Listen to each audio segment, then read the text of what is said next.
윤 대통령 지지율이 김문수라고 하는 인물에게 그냥 투영이 된 거다. 예. 만약에 조기 대선이 확정되면 제대로 된 경선을 할 수 있는 시간적 여유가 없습니다. 그러다 보면은 예.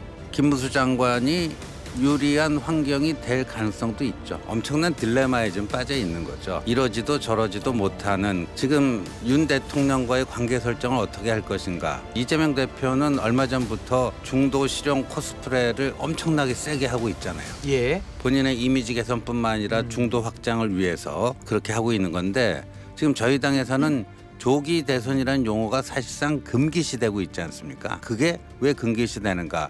윤 대통령과의 관계 때문에 그런 건데 네. 출발점이 굉장히 기울어진 운동장 그런 상태에서 조기 대선을 해야 되는 상황이 올 수도 있다. 아직 탄핵 심판은 끝나지 않았지만 하루가 멀다 하고 차기 대통령 후보 적합도 조사 결과가 발표되고 여권 야권 할 것 없이 차기 대선 주자들의 움직임도 심상치 않습니다. 한 정치인은 서둘러 대권 도전 선언까지 했는데요.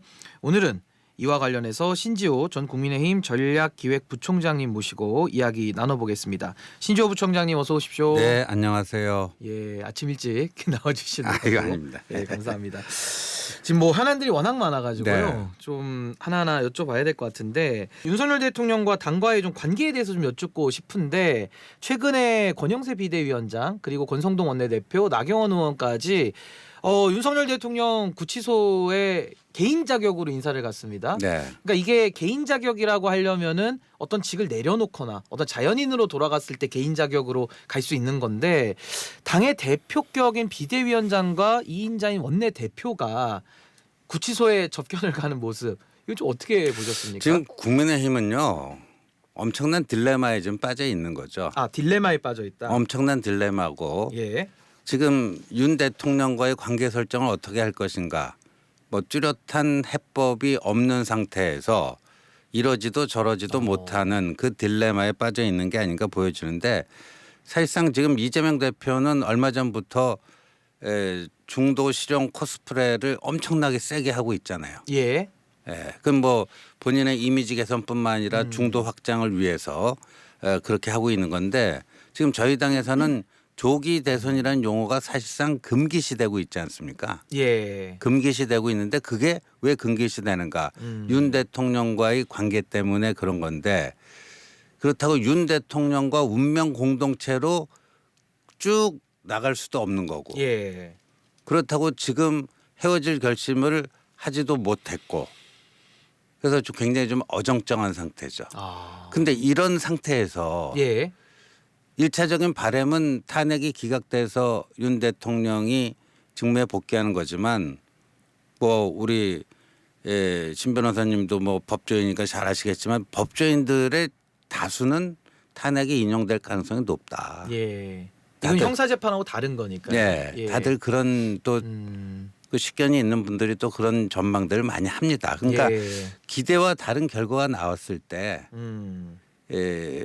그리고 나서 60일 후에 조기 대선을 치러야 되는데 이미 시작점 자체가 다를 것이다. 출발점이 다르다. 예, 출발점이 굉장히 기울어진 운동장 그런 상태에서 조기 대선을 해야 되는 상황이 올 수도 있다. 지금 친한계에서는 여러 가지 몸을 좀 다각도로 풀고 있다 이렇게 봐야 될 것 같은데 한동훈 대표는 대선에 출마를 하는 걸까요? 어떻게 보십니까? 저는 뭐 하게 될 거라고 봅니다. 출마하게 될 것이다. 예. 예. 그럼 언제쯤 좀 정치 전면에 등장할까요? 한동훈 대표는? 그 뭐 여러 가지 설이 있고요. 그 뭐 이제 대통령 탄핵 심판이 좀 매듭될 때까지 좀 지켜보다가 그 이후에 뭐 등판해야 되지 않느냐.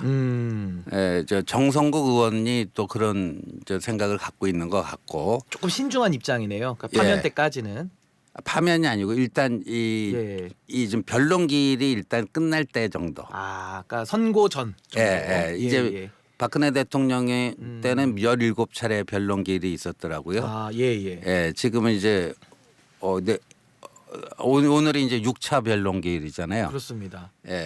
그래서 언제까지 이제 변론기일이 잡힐지는 모르겠는데 뭐 그런 정도까지는 좀 기다려야 되지 않겠느냐 뭐 이런 의견도 있고 어차피 한동훈 대표가 나오면 또 반대 측에서 공격을 하고 또 그거를 또 정면 돌파할 수밖에 없기 때문에 예.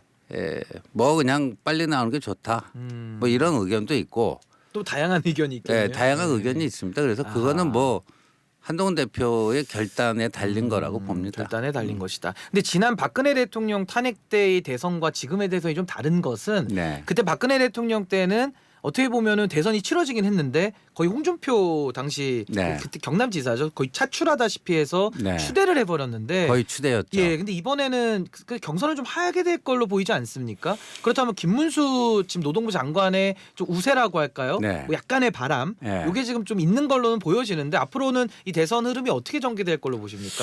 그러니까 아까 이제 대통령과의 관계 설정 그 문제랑 조기 대선하고 직결이 되는 건데 예, 지금 김문수 장관의 어떤 지지율은 독자적인 지지율이라기보다는 윤 대통령의 지지율이 투영이 된 거다. 아 독자적인 거라기보다는 예, 윤 대통령 지지율이 김문수라고 하는 인물에게 그냥 투영이 된 거다. 예, 그러니까 독립적인 독자적인 지지율이 아니고 예, 윤 대통령의 지지율이다 이렇게들 다들 봐요. 예, 예, 그리고 본인도 그렇게 얘기했잖아요. 난 아무것도 한 게 없는데 지지율이 그렇게 나왔다. 이게 뭐 가만히 요새 뭐 가만히 전략이다 뭐 가만히 있으면 뭐가 다 된다는데 예. 뭐 그것도 아닌데 하여간 이 그게 바로 그러니까 윤 대통령 지지율이 그 투영이 된 거다. 그런데 그러니까 김문수 장관의 지지율이라고 하는 거는 윤 대통령 거기에 업혀가는 거기 때문에 아. 김문수 장관은 별도의 무슨 선거운동이나 이게 필요가 없어요 사실은. 아니 그러면 김문수 장관이 제일 유리한 거 아닌가요? 윤 대통령의 지지를 흡수를 한다면 이미 성공을 했고 자기 이제 경쟁력만 조금 보태면 가장 유리한 지점에서 출발하는 거 아닙니까? 그리고 만약에 예. 조기 대선이 확정되면 파면이 이루어져서 거의 20일 내로 후보 선출을 해야 됩니다. 예. 제대로 된 경선을 할 수 있는 시간적 여유가 없습니다. 그러다 보면은 예. 김문수 장관이 유리한 환경이 될 가능성도 있죠. 시간이 짧다 보니까요. 그렇죠. 예. 그리고 이제 대통령 지지율을 그대로 받아서 뭐 하게 된다. 그러면은 그렇게 될 가능성이 또 뭐 배제할 수 아니 없죠. 왜냐하면 그 지지율을 흡수하는 것도 하나의 뭐 실력 아닌 실력 같기도 하고 이래가지고 나름대로는 당내에서는 소구력이 있어서 제가 드린 질문이었고 좀 주제를 바꿔서 민주당 이야기를 좀 해보겠는데요.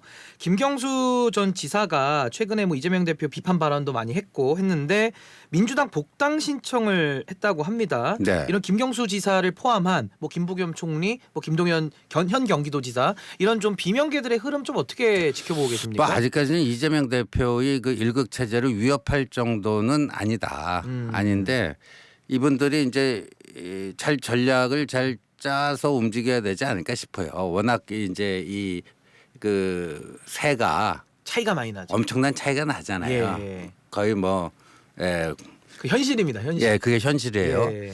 그래서 저는 이분들이 최근에 이제 개헌 관련 얘기를 많이 하고 있는데 이 개헌은 뭐 어떤 특정 정치 세력도 특정 정치인의 유불리를 떠나서 이번에 계엄 사태를 겪으면서 좌우할 것 없이 정말 계엄의 필요성 거기에 대한 사회적 합의가 이 정도 이루어지는 경우도 흔치 않거든요. 예. 그러면 이 비명계 주자들이 그런 개헌 흐름과 어떻게 잘 결합을 해서 자기들의 목소리를 키워 나가는가. 예. 네, 저는 그게 좀 변수가 될 수 변수가 있다. 될 것이다. 아니 그러면 김경수 전 지사가 뭐 대표한다고 하는 이 비명계들의 약간의 뭐 분주한 움직임들이 이재명 대표 공직선거법 2심 판결 이후에 예. 뭐 본격화될 걸로 예상하십니까?